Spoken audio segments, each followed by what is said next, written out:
Fafou Crib Kitchen xana kam mo restaurant taxe wala ko ay sangu ma ko nya sono na tiga de bu ci ne rek ci gaay ka ro jaba sangu ngoron te nya kin ke awa magi hu ci hilli may tiga te bu ci naru na di aro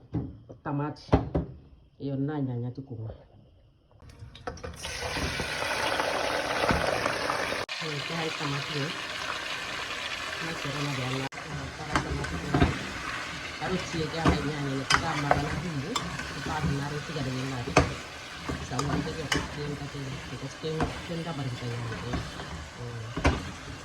ini ini pakai maju ini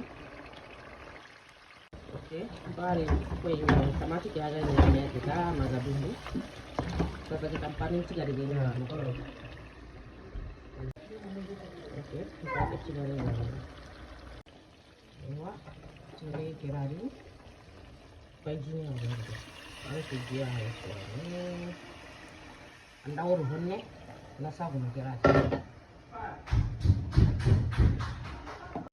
ayo Fafou Crib Kitchen jika dia kaya sore kita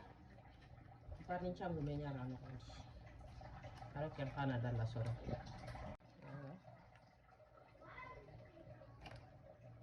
sampai kirari